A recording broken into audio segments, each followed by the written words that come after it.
მოგესალმებით, ჩემო ძვირფასებო და მინდა ყველას მადლობა მოგიხადოთ, ვინც გამოიწერა ჩემი არხი, ვინც მილაიქებს და მიკომენტარებს ჩემო ძვირფასებო, ეს ძალიან მნიშვნელოვანია ჩემთვის და არხის განვითარებისთვის. და ახლა მინდა შემოგთავაზოთ გაშლა სასიყვარულო სამკუთხედზე, ვინც იცით ნამდვილად ჩემო ძვირფასებო, რომ თქვენ ან თქვენი პარტნიორი იმყოფება სასიყვარულო სამკუთხედში, ეს გაშლა მხოლოდ არის მათთვის. ასე რომ თუ თქვენ არ ხართ დარწმუნებული, ან თქვენს ურთიერთობაში ყველაფერი ჰარმონიულად და კარგად არის, მაშინ ნუღურებთ ამ გაშლას. ეს გაშლა არ იქნება თქვენთვის, ჩემო ძვირფასებო. და ასევე არ დაგვავიწყდეს ის, რომ საჯარო გაშლა ყველასთან ყველაფერი არ რეზონირდება, ნაწილი შეიძლება ინფორმაციის რეზონირდეს, ნაწილი შესაძლოა არა, ან შესაძლოა საერთოდაც არ რეზონირდეს, არც ეს არ არის პრობლემა, იმიტომ რომ შესაძლოა დღეს თქვენი ენერგიები არ დაემთხვა იმ ენერგიებს, რასაც ტარო გადმოსცემს, ასე რომ მოეკიდეთ გულისხმიერად და ძალიან გთხოვთ დამიტოვეთ თქვენი ყოველთვის მაინტერესებს თქვენი აზრები, თქვენი შეფასებები, ჩემო ძვირფასებო. ყველას მოგისმენთ გულითადად და ყველას წინასწარ გეტყვით მადლობას, ჩემო კარგებო. მოდი მაშ ვნახოთ, მე მომზადებული მაქვს კითხვები და ვნახოთ როგორია თქვენი პარტნიორის ამჟამად შინაგანი მდგომარეობა, ხო, იმ პირის, ვინც იმყოფება სასიყვარულო სამკუთხედში. ერთი სიტყვით, ეს თქვენ ხართ თუ თქვენი პარტნიორი.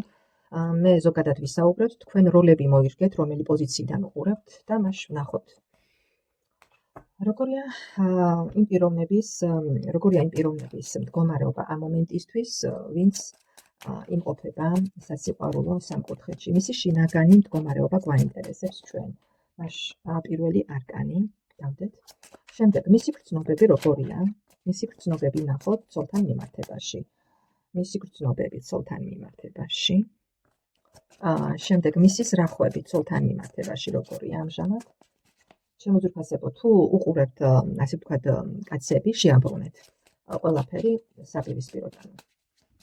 როგორია მისი ზრახვები, ხო? ზრახვები ცოლთან მიმართებაში, ჩემო ძვირფასებო, ვნახოთ მისი ზრახვები ცოლთან მიმართებაში.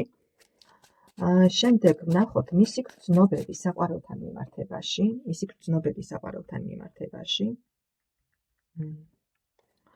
შემდეგი კითხვა, მისი ზრახვები საყვარელთან მიმართებაში. როგორია ამ მომენტისთვის მისი ზრახვები საყვარელთან მიმართებაში. შემდეგი კითხვა იყოს, რომელი ურთიერთობა უფრო პრიორიტეტულია თქვენი პარტნიორისთვის, ხო, რომელი პიროვნება უფრო პრიორიტეტულია თქვენი პარტნიორისთვის. და ვნახოთ განვითარება, როგორი ექნება ამ ურთიერთობას, რა იქნება, ხო, რა შედეგი მოხვება, ვნახოთ, პერიოდი თავად ჩაიფიქრეთ.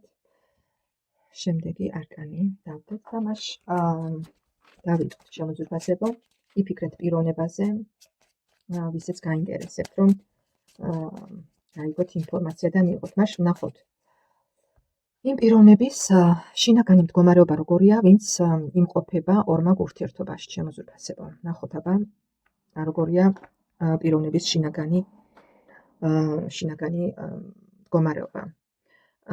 თვარის არკანი, ჩემო ძვირფასებო, რა გითხრათ? აი, პიროვნება ამ მომენტისთვის არის დაბნეული ილუზიებში, სულიერად მოუსვენარ მდგომარეობაში, შესაძლებელია აწუხებს რაღაც შინაგანი შიშები, მღელვარება, რადგან შესაძლოა სწორედ აფიქრებს ის ურთიერთობა, რომელშიც თავად არის, ხო, თავსაც იტყუებს შესაძლოა და ხვდება იმასაც, რომ გარშემომყოფებიც ასე ვთქვათ, ტყუილში აცხოვრებს ყველას, თავის თავსაც და გარშემომყოფებსაც. რაღაცნაირად იცით როგორი მომენტია, დამალული მოტივები შესაძლოა ამოძრავებდეს ამ პიროვნებას, დამალული მოტივები და შიშები, რომელიც ჯერ ვერ გაურკვევია თვითონაც რა მდგომარეობაშია. თვარის არკანი მძიმე ენერგიებშია, ჩემო ძვირფასებო. პიროვნების ცხოვრებაში არის გაურკვევლობა და ბურუსი, ერთი სიტყვით, ილუზიები. აი ასეთ ენერგიებშია ამ მომენტისთვის თქვენს მიერ ჩაფიქრებული პიროვნება. ის ხდება, რომ რაღაცნაირად თავის თავსაც ატყუებს და გარშემომყოფებსაც. მოდი ვნახოთ მისი რეალური გრძნობები პარტნიორთან, ხო? პარტნიორთან მიმართებაში. გინდ ცოლი დაარქვით, გინდ ქმარი. ვნახოთ როგორი ურთიერთობა აქვს თქვენთან, ჩემო ძვირფასებო, ხო? როგორი ურთიერთობა აქვს თქვენთან. თუ არის თქვენი ქმარი, პიროვნება, ვნახოთ როგორი ურთიერთობა აქვს თქვენთან.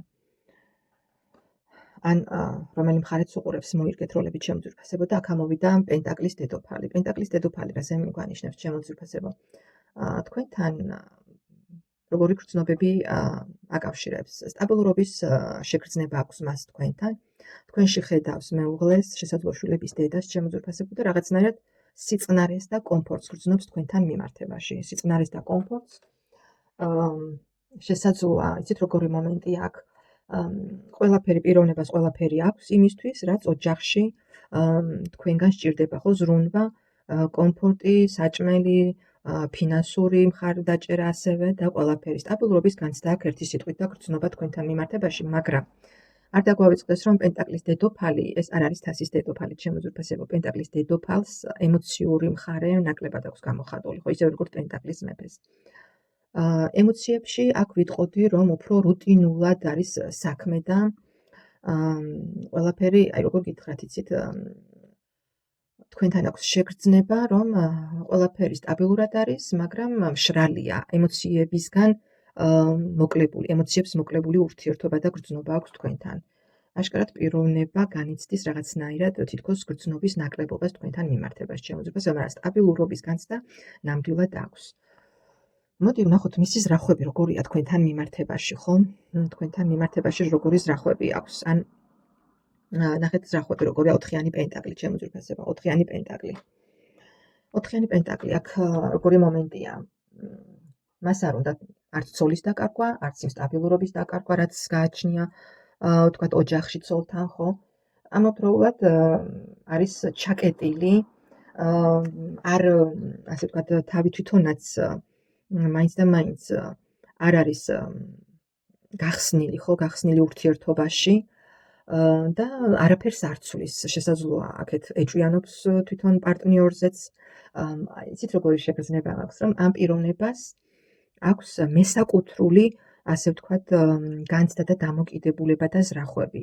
არ უნდა თქვენი ხელიდან გაშვება. ეს შესაძლებელია იმიტომ, რომ უჭირს რაღაცნაირად იმ სტაბილურობის დაკარგვა, რაც თქვენთან აქვს. ხო, შესაძლებელია რაღაც ფინანსური სტაბილურობაც გქონდეთ თქვენი მხრიდან რაღაც მხარდაჭერა გვერდში დგომა და სწორედ შესაძლებელია ამ მომენტის გაშვებაც არ უნდა პიროვნებას ხელიდან და ესე ჩაბღაუჭებული ძაღლს არც ძვალიათმობა და არც სხვას უთმობს, ხო, აი ბუდიში შედარებისთვის, მაგრამ რატომღაც აი ესეთი ზრახვები და ესეთი პიროვნება მესაკუთრული პიროვნებაა და პიროვნება მესაკუთრე, რომელსაც უნდა რომ გქონდეს ყველაფერი ერთი სიტყვით, ხო, სტაბილურადაც იყოს, ოჯახიც გქონდეს და პლუს ემოციური მხარეც გქონდეს, ასე ვთქვათ, საყვარელთან მიმართებაში. აი ესეთი მდგომარეობაა და განზრახვები თქვენთან მიმართებაში, ჩემო ძვირფასებო.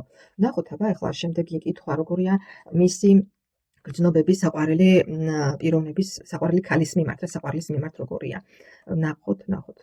ამოვიდა თასის რაინდი, ჩემო ძვირფასებო, თასების რაინდი. ეს არის ემოცია, რომანტიკა, გატაცება, როგორც ჩანს, საყვარელი მასზე შთაბეჭდილება სახდენს და რაღაცნაირად შინაგან გულს როგორ გითხრათ, იცით, გულს უჩქარებს მისი რაღაც რომანტიკული, რაღაც ფლირტი, შეხვედრები შესაძლოა, ხო, იზიდავს პიროვნებას, ფაქტია, რომ რაღაც ემოციური კავშირი აქვს, რაღაც რომანტიკული სურვილი და შესაძლებელია რაღაცნაირად თითქოს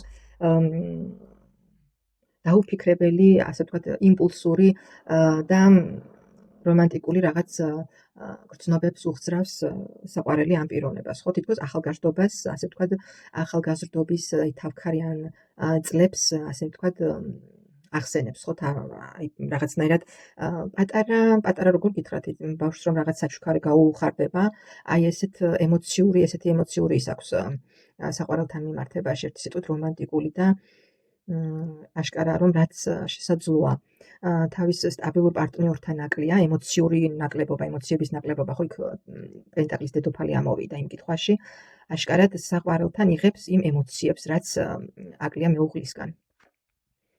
ვნახოთ აბა როგორია მისი ზრახვები საყვარლის მიმართ, მისი ზრახვები ვნახოთ როგორია მისი ზრახვები საყვარელთან მიმართებაში და აქ ამოვიდა ჩემო ძვირფასებო 7-იანი ხმალი, რაც იგივე მთვარის არკანი დაახლოებით, ხო, ტყუილშია პიროვნება, ასე ვთქვათ. მისი ზრახვები როგორია, იცით, ეს ფარული ურთიერთობა, რომელიც აქვს, თითქოს თან უნდა თავი დააღწიოს, თან არ ეთმობა რაღაც ფარული ზეგავლენები აქვს, ფარული ინტერესი, რაღაცნაირად არ არის გულგახსნილი არც საყვარელთან შემოძვირფასებო, ბოლომდე მასთანაც ეს პიროვნება სრულად არ ხსნის თავის, ასე ვთქვათ, ემოციებს და თავის მოქმედებას, რაღაცნაირად ფარულად ტოვებს, თითქოს თან უნდა რომ კონდეს, თან ცდილობს რომ რაღაცნაირად გაექცეს და თავი არიდოს ერთი სიტყვით პასუხისმგებლობის ხელში აღებას. რაღაცნაირად ტყუილი, ანუ როგორ ვითხრათ, იცით, საყვარლის მიმართაც არ არის ბოლომდე ემოციურად გახსნილი, ასე ვთქვათ და ვფიქრობ, რომ ამ არკანით საყვარელსაც აწყვეტს თავის თავსაც და მეუღლესაც, ხო? აი ესეთი ენერგიები მოდის. ნახოთ შემდეგი კითხვა, რომელი ან ურთიერთობა უფრო მნიშვნელოვანია მისთვის, ხო? რომელი ურთიერთობა უფრო მნიშვნელოვანია ამ პიროვნებისთვის, ოჯახი თუ საყვარელი? როგორ დაგითხრათ, თავად 10-იანი პენტაკლი იცით, რომ არის ოჯახის არკანი, სტაბილურობის არკანი, ფაქტია, რომ მისთვის ოჯახი და სტაბილურობა, ეს სტატუსი, ოჯახის სოციალური სტატუსი უფრო მნიშვნელოვანია, როგორც ჩანს, ხო? ეს ბარათი აჩვენებს იმას, რომ ოჯახური სისტემა, ოჯახური ფასეულობები უფრო მნიშვნელოვანია მისთვის. საყვარელი შესაძლოა იყოს მისთვის, ასე ვთქვათ, ემოციური თავშესაფარი, აი როგორც ნახეთ ხო შენ წინა არკანებიდან, მაგრამ უფრო მისთვის პრიორიტეტული რჩება ოჯახი შემოძვირფასებო. არ ვიცი რომელი მხარე უყურებთ, მაგრამ რომელი მხარეც არ უნდა უყურებდეთ, დასკვნები თავად გააკეთეთ. ნახოთ აბა სავარაუდო განვითარება. პერიოდი თავად ჩაიფიქრეთ შემოძვირფასებო და ვნახოთ სავარაუდო განვითარება იუსტიცია. სხვანაირად არ შეიძლებოდა რომ ამოსულიყო, ხო? როგორც ჩანს, თქვენს მიერ ჩაფიქრებულ პერიოდში ეს საკითხი გაურკვეველი არ დარჩება და დაურჩილი არ დარჩება შემოძვირფასებო. საჭირო იქნება რაღაცნაირად რომ წონასწორობა და ბალანსი აღდგეს ასევე ის რომ საბოლოოდ ამ პიროვნებამ გააკეთოს არჩევანი, გადაწყვეტილება მიიღოს ან განქორწინდეს, ზოგიერთი შესაძლებელია იყოს ასეთი ვარიანტიც, რომ კონდეს განქორწინებას ადგილი, ხო, შემოძვირფასებო და ზოგიერთთან შესაძლებელია ეს იყოს ანგარიშსწორება ერთი სიტყვით, გარკვევა ყველაფრის და არჩევანის გაკეთება. აი რა გითხრათ. იუსტიციის არკანი მიანიშნებს იმას, რომ შეუმჩნეველი და ასე ვთქვათ, დაუსჯელი არაფერი არ დარჩება. ეს პიროვნება ვეღარ გააგრძელებს ასე ორ მაგთამარს, ორ ურთიერთობას ერთდროულად, ხო, მოუწევს რაღაც გადაწყვეტილების მიღება და ნახოთ შემდეგ რა იქნება. ყოველ შემთხვევაში ეს შესაძლებელია მიანიშნებდეს იმასაც, რომ საკითხი თქვენი მხრიდან იყოს დასმული იმის, რომ ან გაარკვიოს, ხო, რეალურად რომელ მხარეს უნდა ამ პიროვნებას დგომა თქვენთან თუ საყვარელთან თუ რომელი მხარე უყურებს, არ აქვს მნიშვნელობა ჩემთვის ძვირფასებო. დასკვნა თქვენ გააკეთეთ, გამოიტანეთ, ასევე ტაროს გაშლა. კიდევ შეგახსენებთ, რომ ეს არ არის ასე ვთქვათ, საბოლოო გადაწყვეტილება, საბოლოო არჩევანი ყოველთვის არის თქვენზე შემოძვირფასებო. ეს არის უბრალოდ პროგნოზი ამჟამინდელი სიტუაციიდან გამომდინარე. თუ თქვენ ან თქვენი პარტნიორი ან მესამე პირი რაიმეს შეცვლის ურთიერთობაში, ყველაფერი შეიძლება შეიცვალოს და სწორედაც ამიტომ ხდება ეს პროგნოზირება ურთიერთობის და გაშლა, ხო, რომ თქვენ გააკეთოთ თქვენ დასკვნები თავად და არჩევანი და ასევე თქვენთვის სასიკეთოდ შემოატრიალოთ ესა თუ ის სიტუაცია. აი ასეთი ყოველ შემთხვევისთვის ის რასაც გვეუბნება ტარო და ძალიან მაინტერესებს მოვისმინოთ თქვენი შეფასებები, შემოძვირფასებო თქვენ ჩემს გაშლებთან დაკავშირებით და დამიტოვეთ კომენტარები, მადლობელი დარჩებით. მადლობა და ნახვამდის.